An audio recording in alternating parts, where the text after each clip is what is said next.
Pace bene, masih di Mea Culpa. Saya menemukan satu berita.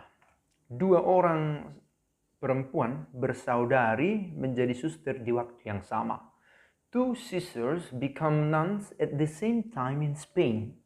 Begitu dikatakan oleh satu situs berita, aletheia.org, yang menurut saya kredibel, bisa dipercaya isinya. Dua perempuan bersaudari menjadi suster pada waktu yang sama. Yang menarik adalah bahwa kedua perempuan ini adalah generasi Z dikatakan, lahir tahun 2000-an ke atas.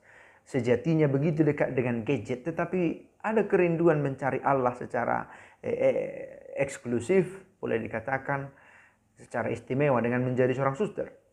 Nah, saya mau mengaitkan ini nanti dengan satu dokumen, satu dekrit yang dilahirkan dalam Konsili Vatikan kedua, Perfecte Caritatis namanya, yang berbicara tentang hidup religius, laki-laki atau perempuan, dan saya akan ambil nanti nomor 2 tentang azas-azas umum mengadakan pembaruan yang sesuai dalam hidup religius. Menarik, nanti ada satu poin, apa tujuan seseorang itu mau menjadi suster atau menjadi selibat. Tidak harus selalu ada dimensi sosialnya, tetapi hubungan personalnya dengan Allah. Menarik. Oke, kita mau lihat sebentar tentang dua perempuan ini, dua anak gadis ini. Mereka dari Madrid, dari Spanyol, tetapi namanya Lourdes. Kalau dalam bahasa Prancis, sejauh saya tahu, pronunciation-nya adalah Lourdes menulis, and Gloria Salgado. Satu Lourdes Salgado dan satu lagi bernama Gloria Salgado. Dari satu kota Ciempozuelos namanya. Saya tidak tahu pronunciation-nya pas atau tidak. Ciempozuelos dari Spanyol. Mereka adalah dua orang anak perempuan dari satu keluarga, dan mereka ini yang paling muda. Mereka ada 7 bersaudara. Mereka ini termasuk generasi Z, lahir tahun 2000-an ke atas. Dan dikatakan di sini digital natives. Lahir bersama dengan media-media ini, dengan dunia internet. Tetapi menariknya, kok bisa sedemikian jatuh cinta pada Kristus sampai mau menjadi suster. These young women have discovered their call to religious life. Mereka menemukan panggilannya. Nah, proses penemuan ini kadang kita tidak tahu bagaimana terjadi. Tentu tuntunan dari eksternal dirinya juga, bahwa dekat dengan gereja atau orang tuanya dekat dengan kekristenan itu sendiri, dengan iman kekatolikan, teman-temannya siapa, lingkungan setempatnya. Pasti faktor-faktor eksternal semacam itu berpengaruh juga. Although Lourdes and Gloria both have a religious vocation, they are not on the same vocational path. Meskipun sama-sama terpanggil, tetapi jalan panggilannya katanya berbeda. They are not on the same vocational path.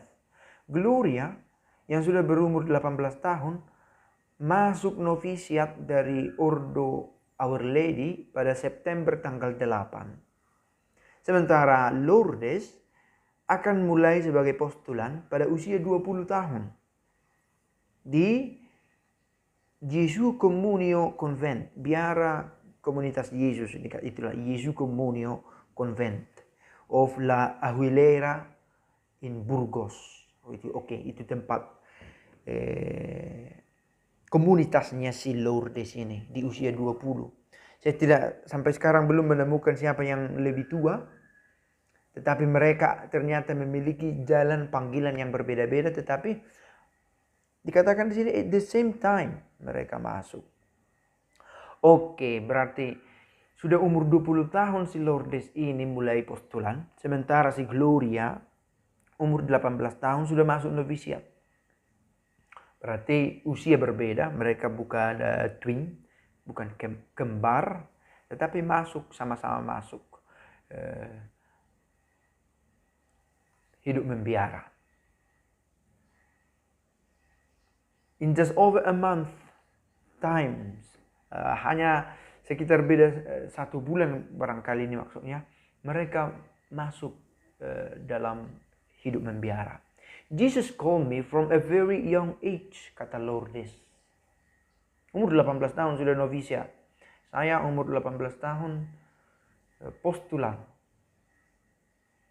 Kalau saya tidak salah. Postulan. Hanya dalam 3 bulan dia butuh waktu untuk proses mengenal, menyadari panggilannya, menyadari bukan memiliki, dan kemudian memutuskan following Jesus. Dikatakan di sini, the vocation has always been within me. Sebenarnya ada dalam saya panggilan itu, and Jesus called me since I was very young. Sejak saya sangat muda, tetapi butuh waktu untuk to realize, recognize it, dan to decide, untuk memutuskan untuk masuk ke religious life. But in life not everything always goes as we expect. Dalam hidup tidak semua berjalan seperti yang kita inginkan. And for 3 years or so I forgot and abandoned my call. Selama 3 tahun, sejak dia sudah tahu saya ada keinginan, tetapi 3 tahun sejak dia sadar itu, dia tidak langsung memutuskan saya mau masuk, tetapi pernah juga mengabaikan panggilan itu, abandon, bahkan melupakan panggilan dan Yesus for worldly things that attracted me, untuk hal-hal duniawi. Bahwa kita tidak bisa lepas dengan aspek-aspek sekular dalam hidup kita, dunia ini. Kita masih hidup di dunia ini, tetapi untuk menyadari panggilan ilahi di dunia ini, saya pikir memang Lourdes mengalami discernment, melakukan discernment, pembedahan roh di dalam dirinya. Simply to be with him, contemplating him. Itu dikatakan oleh Lourdes juga. Lourdes ini nama, bukan tempat ziarah itu. Over time, Jesus has not stopped seeking me. And he has been committed to me every day of my life. Saya pikir akan banyak kisah tentang panggilan mereka ini, tapi saya mau membagikan ini. Satu poin dari asas umum dalam hidup membiara, hidup religius, yang saya temukan di Perfecte Caritatis nomor 2. Tujuan hidup religius pertama-tama yakni supaya para anggotanya mengikuti Kristus, to follow Christ, dan dipersatukan dengan Allah melalui pengikraran nasihat-nasihat Injil. Ada orang langsung menuntut aspek sosial, efek sosial dari panggilan itu. Dia suster, dia frater, apa yang dia lakukan untuk umat? Saya pikir itu pantas untuk dipertanyakan, tetapi bukan itu prioritas. Karena prioritas di sini, tujuan hidup religius pertama-tama yakni supaya anggotanya yang mengikrarkan nasihat-nasihat Injil itu sendiri mengikuti Kristus. Implikasi atau apalah namanya, efek dari mengikut Kristus adalah to be a man or to be a woman for others. Menjadi seseorang bagi yang lain. Just like Jesus did. Jesus have done. Jesus does. Sampai sekarang masih berlaku. Maka perlu dipertimbangkan dengan serius bahwa penyesuaian yang sebaik mungkin dengan kebutuhan zaman kita sekarang pun itu tidak ada hasilnya jika tidak dijiwai oleh pembaruan rohani. Tidak berhasil sebagai anggota lembaga hidup bakti bila melulu soal melakukan sesuatu pada zaman ini sesuai dengan konteks zaman ini kalau tidak dijiwai oleh pembaruan rohani.